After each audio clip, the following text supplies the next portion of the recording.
દિલ્હીના મુખ્યમંત્રી અરવિંદ કેજરીવાલની આજે કસ્ટડી વધારી દેવામાં આવી। 28 માર્ચે તેમની કસ્ટડી પૂરી થતાં તેમને આજે એમપી એમએલએ કોર્ટની અંદર હાજર કરવામાં આવ્યા હતા। ત્યારે અરવિંદ કેજરીવાલે પોતાની પેરવી કોર્ટની અંદર ખુદ કરી અને અરવિંદ કેજરીવાલે ઈડી પર આરોપ પણ લગાવ્યા।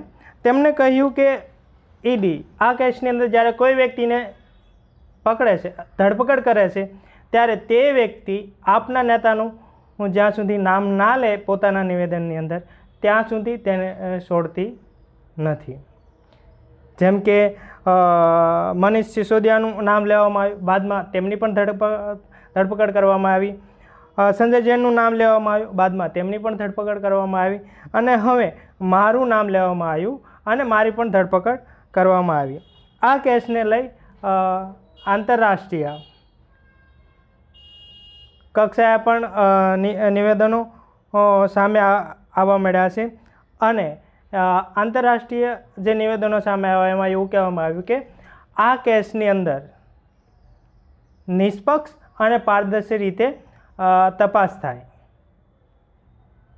ઈડીએ આ કેસની અંદર 7 દિવસની કસ્ટડી માંગી હતી, પણ કોર્ટે તેમને 2 એપ્રિલ સુધીની કસ્ટડી આપી છે। હવે જોવાનું એ બાકી રહ્યું કે 2 એપ્રિલે શું થશે, વધુ સુનાવણીની અંદર શું બહાર આવે છે।